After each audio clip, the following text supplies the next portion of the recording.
It's early. Hi guys, it's Sav and welcome back to Book It. So today's video is going to be a little bit longer because I wrote so many notes. First off, I want to say that this is like the first time I've ever listened to an audiobook. So I'm not an audiobook person. Just never have been, if that makes sense. Yeah, it's not sponsored, not anything, but I found an audiobook online and I was like, oh, I'll go ahead and I'll try it out. Because I knew I wanted to sit down and read yesterday, but I couldn't. I was just like, I was so busy. I had so much like shit I actually had to do. So I actually ended up finding a audiobook and I really liked it. I don't think I'm gonna do it, you know, crazily often.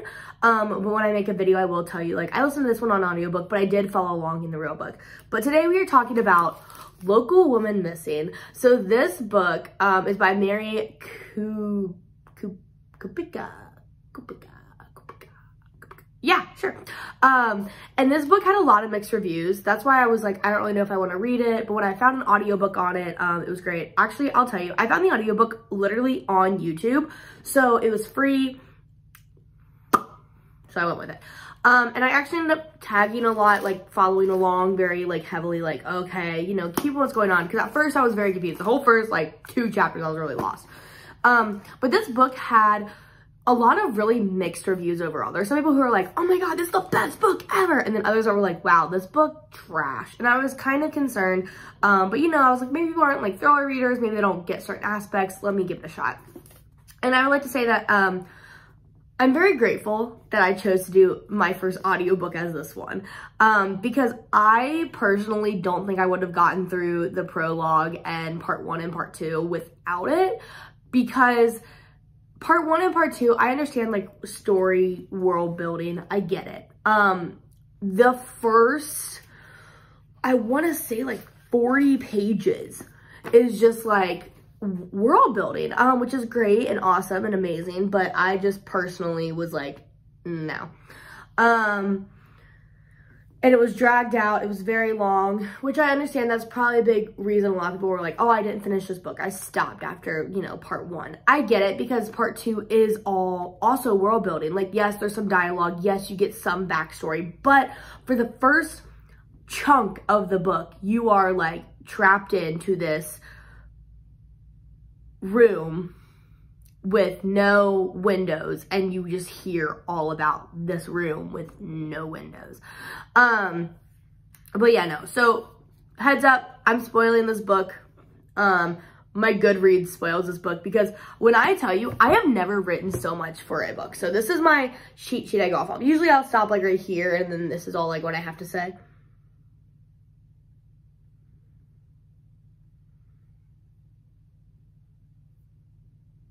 Wow, right? Yeah, it was also my email. If you want to email me, go for it. It's not a private email. So let's just go ahead and jump right in. Okay. This book jumps around a lot because it takes place in like current day and then also like 11 years ago. But in the 11 years ago, it either happens in March or May. So for like the basis of everything, 11 years ago in March, Shelby Thibault went missing. And we see the first there's a little part of her book that we like see her basically like she's running down the street to go meet up with her, it's not a mistress, her mister? I don't know. I don't know what it's called when it's like a guy and girl. Like if a guy is sleeping around, he has a mistress. If a girl is sleeping around, it's a mister. She's going to go meet up with her booty call, even though she's married and just had a baby. She's going to go meet up with him. And we see like a car comes and like, you know, so that's the end of that. And then it like flashes to like 11 years, like now. So there's a lot going on. So that's why I have so many notes, because my notes kind of bounced it around with the like chapters. So yeah, if you're following along. So it follows a couple different women and how they've gone missing. There's Meredith, who went missing. She's the mother of Lilo and Delilah. She's a doula for women and have like crazy hours because people keep having like, you know, babies in the middle of the night. So her disappearance, right before she disappears, she gets a bunch of threatening text messages from somebody who's unknown. So does a guy. So she goes missing one day. And everyone's kind of out looking for her and they can't find her, but they also are freaked out because she had her daughter with her as well, and they can't find her daughter either. It flashes forward and we learn that Meredith did in fact die. And we just don't really know how yet, but like in the book, it tells you like Meredith is dead, from the perspective of Leo. So Leo is one of the main narrators. There are a couple. There's Meredith from 11 years ago. There's Leo, who is the son of Meredith, and he talks about in the present now. So he kind of reminisces on like what's going on. There's Kate, which is the next door neighbor, and there's, I think that's it. I think those are the three ones. Yeah, so you have, they kind of talk. So the way that the book is set up is Meredith goes missing, yet we still hear her side of the story from 11 years ago. Meredith is married to Josh and their kids, Delilah and Leo. Leo is a story, like, is one of the people that reads from today, like what's going on. Delilah's missing with her mom. And if you read part 1, you know, the very beginning of the book, we learn that that whole perspective is from Delilah. Yeah, it's gonna get real confusing. Kate is Josh's next door neighbor. She was friends with Meredith. She was friends with them. Kate is married to her wife, B, who is also like friends with them as well. Down the street is Shelby and Jason. They are like the neighbors. They don't really, you know, they had a baby. Shelby's the first woman to go missing. That's how they kind of go into it. So yeah, okay, so we flash sideways and we talk to Kate, who's her neighbor. She recalls the first time that Josh told them Meredith was like missing, and they all went to a search party to find Delilah and Meredith, and they had to talk to Jason down the street, who was not happy that they were there, but that's how we learned that they're all connected. So once Delilah is home, we do end up finding her, because in the part 2 at the very end, she's found and they're like, what's your name? Like, do you have a name? And she's like, my name's Delilah. So they end up finding Delilah. This is 11 years later, they find Delilah. She's trying to like settle in. We see Leo talk about how much he wants to know like what happened, because she was the last person to see their mother. The police come up with like this story. They're like, oh, she, like, you know, she killed herself. And Leo doesn't believe it. He's like, I don't think my mom would do that. And he was the last person to see was Delilah. So we also learned Delilah is actually 17. Because when she was malnourished and kept in a basement, she looks like she's only 13 or 14 maybe, but she's supposed to be 17. And that's also something that where they're like, wow, like you were so malnourished that you like, wow. So then we flash back and we learn that Meredith was actually working as a doula for one of her clients, Shelby, a woman who goes missing at the beginning of the book. And then they also start to question Shelby's husband, Jason, because, you know, like he was like prime suspect number 1. Your wife goes missing, it's you. And he doesn't really want to talk about it. There's also a text that Shelby sends Meredith at the end of their relationship that's like, hey, I'm kind of scared of my husband. And Meredith's like, what? And then they also end up finding Shelby's body the same day they're looking for Meredith. So the day that they're all out on a search hunt for Meredith is when they get a call that there's a body been found. Josh freaks out thinking it's Meredith. It's not. It's Shelby. So her body does get found. And they're all really surprised, like, oh, well, she's not missing, she's dead. So then it went from there, oh, there's a serial kidnapper to is there a serial killer? But Meredith is still missing and Delilah's still missing. So there's not really, you know. They also find blood in the garage of Josh and Meredith's house. So that's like also or in their garage. And they're like wanting to run diagnostics to figure out what happened, because it doesn't belong to Josh, Meredith, or Delilah.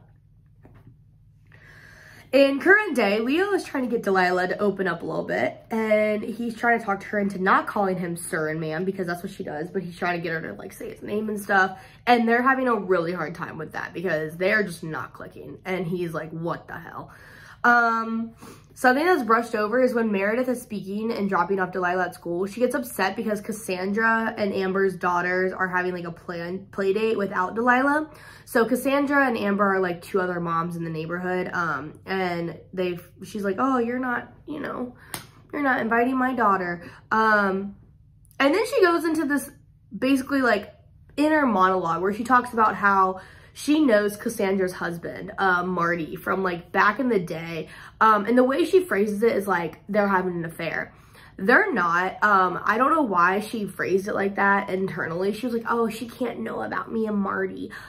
Or like that's, okay, weird. But they're not having an affair. They just were like together back in the day, and like they had sex back in the day. Like Meredith lost her virginity to him in high school and didn't want to tell Cassandra for whatever freaking reason. That was a whole side story, that like a whole side quest that this book sent me on that I didn't need. Like I didn't even need to know this, but whatever. So then we cut forward to Shelby's like giving birth, and you know, Meredith's there as her doula, and we see Dr. Feingold, this man. There was an entire chapter that I was so pissed off about.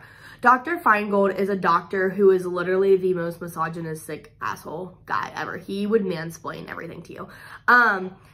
He has a malpractice lawsuit against him because he literally did everything like the wrong way. And he kept saying that he had a degree and he knows what he was doing. 100% believes that this guy knows what he's doing, but at the same time, he was not thinking about Shelby and her best interest. He was just thinking about himself.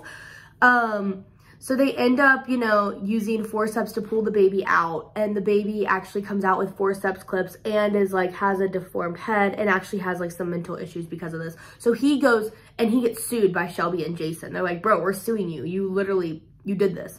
And Meredith is like #1 on like, the like witness list, because she was standing right there. She's a doula. So she was standing right there when all this happened. And throughout the entire chapter, I felt like Meredith had to keep reminding Shelby, like, hey, you have rights. Like, you can say no. You don't have to say yes. You can say no.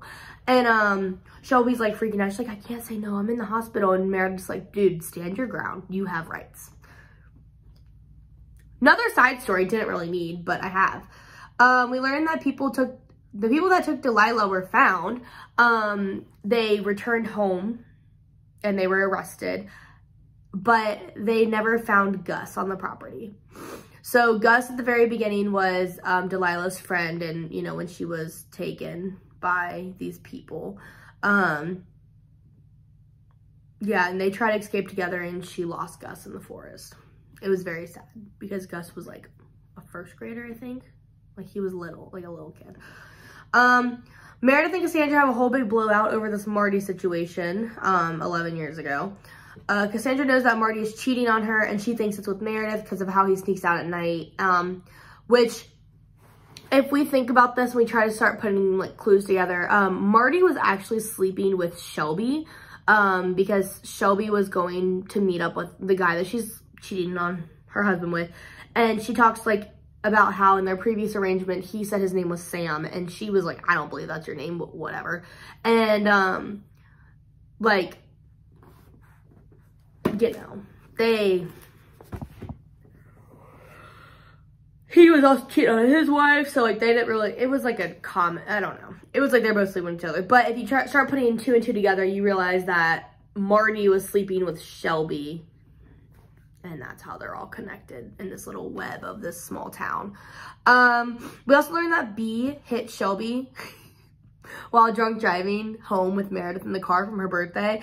And the two of them buried the body, with Meredith having severe regrets and wanting to go back, and then B acted like nothing happened. So we realized from the beginning of the book, when Shelby saw the car approaching, she didn't actually get taken. She got hit by a car that B was driving with Meredith in it after they were coming home drunk one night. And they ended up burying her body. So now we know Shelby's not missing. She was killed by a local person.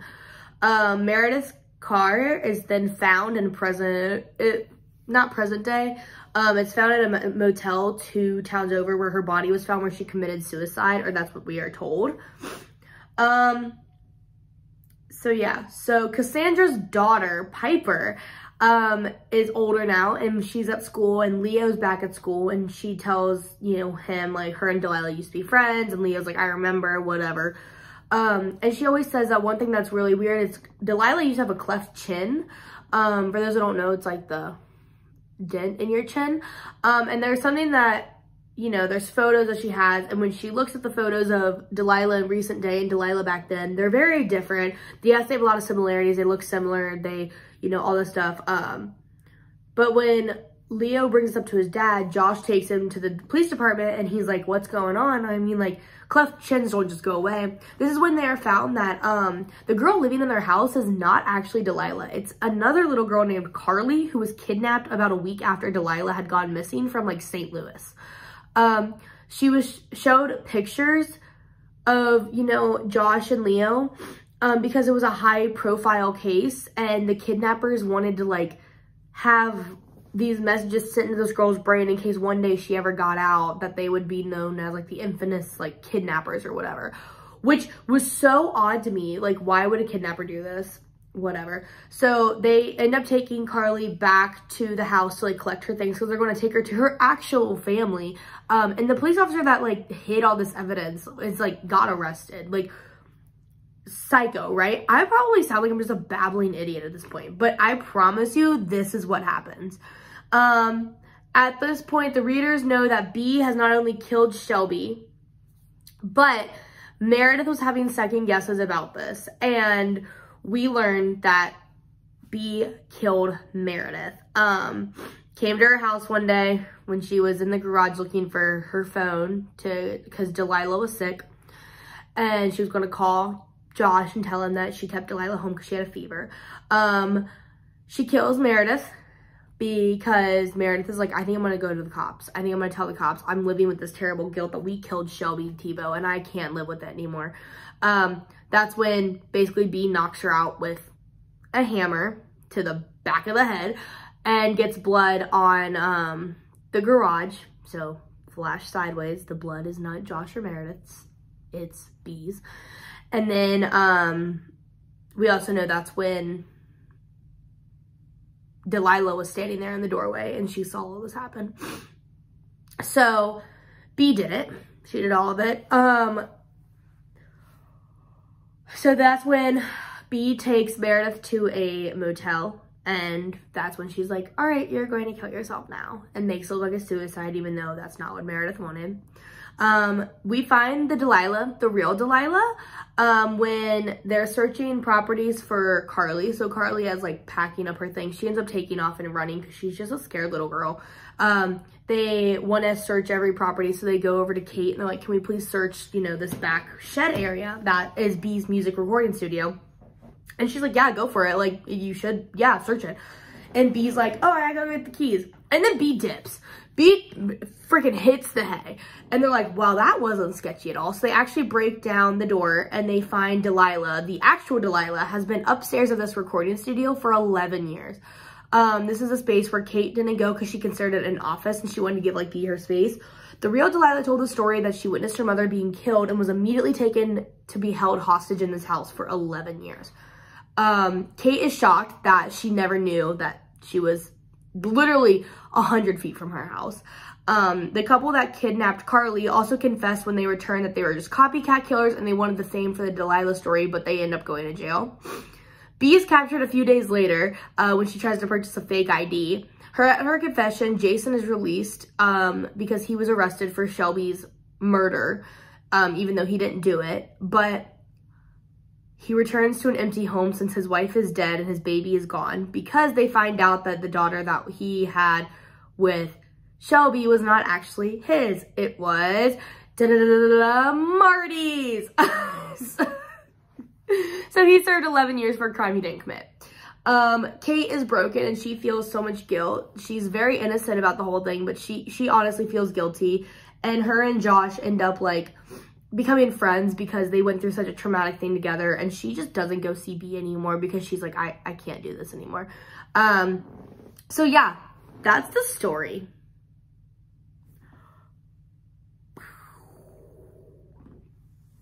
Okay, that was wild. a lot to take in. So, yeah. Yeah.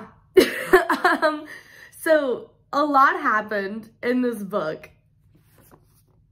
A lot. But I do want to flash sideways.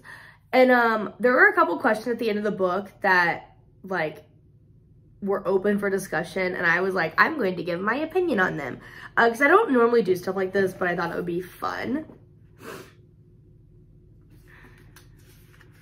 Okay. So one of the questions was, Leo feels a great sense of resentment towards Delilah when she returns home. Is this anger and resentment justified? I said yes, because after 11 years, like when your parents go through something like that and like they take time away from you to focus on it, like that's one thing. And he basically talks about how for like 9 years, his dad never moved on, and his dad was finally starting to move on. And this is when Delilah came back into their life. And that, like, that would suck, because as a kid, like, you don't really understand, like, what's going on. And you have to think that for a majority of his life, his parents have just been, like, his mom's been dead, and his dad's just been held up thinking about, you know, the last time he saw Delilah, the last time he saw their mom, and he was giving all his attention to them. So in my opinion, yes, this is very justified. How do you feel about Josh?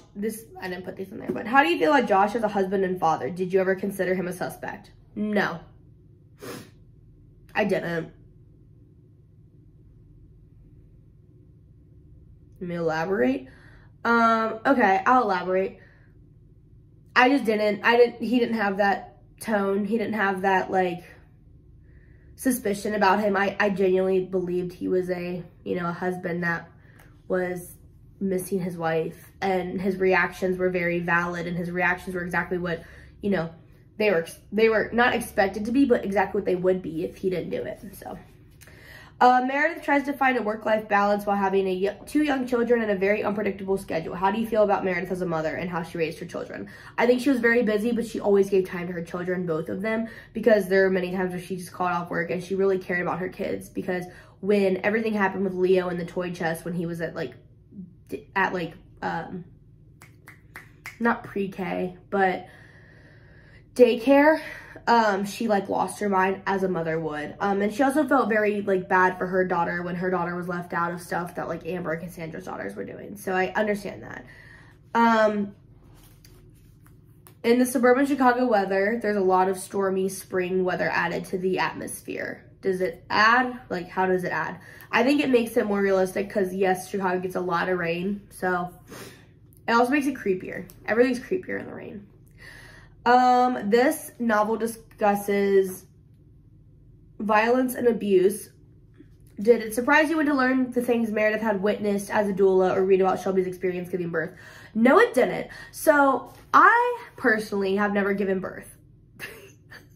Because I'm 23 and kids are not in my cards right now. If not ever. But I personally don't think it's far-fetched. I think that a lot of times in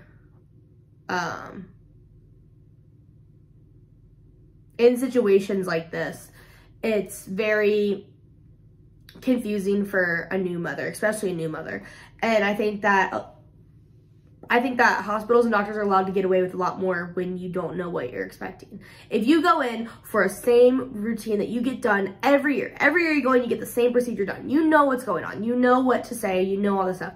If you're a brand new mom and you are, first off, you're under so much stress and so much hormones and so much like, oh my God, I'm going to be a mom.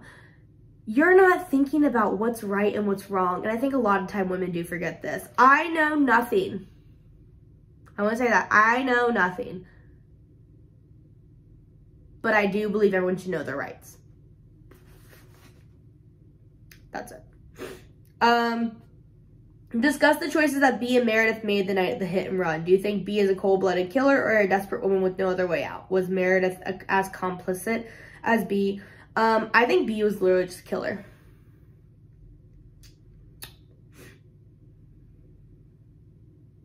I mean, I get it. There's like, oh, was she a desperate woman? No, she wasn't. She had a wife that loved her. She had a good career. She had friends. She didn't want to lose that. But I think she also got some weird joy of kick out of killing Shelby. Just me. At the end of the novel, we see many victims, 2 women killed, a man sent wrongly to prison, a child kept in captivity, another being raised without her mother and father, and more. Who suffered the most, and local woman missing, and why?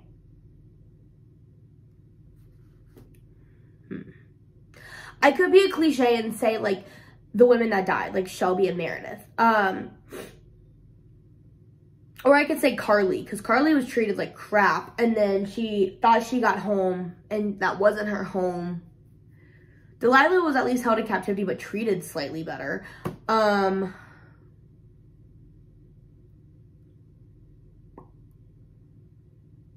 don't know. I think that they were all treated terribly. They all have terrible things, and they all have skeletons in their closet. And then the last question is, out of the main narrators, Kate, Meredith, and Leo, which spoke most to you? Which one was connected with more? I connected more with Leo just because of the way he spoke, and I just got it. Like, he had the teenage angst and everything. But I like listening to Kate's. That's it. That's this book. So this will be kind of controversial.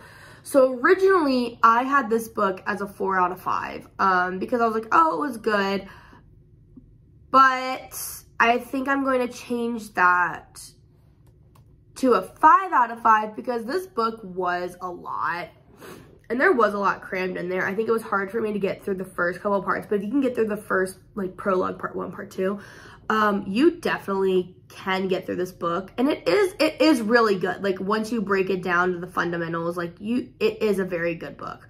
So I personally think that this is a 5 out of 5 book. Not my favorite book of the year, but a 5 out of 5. I respect it. And that's it for this video. This is a long video and I apologize, but let me know if you like these longer videos because I can definitely make more notes. I just try to make like long videos and short videos. I try to appeal to the masses. So my dog keeps barking.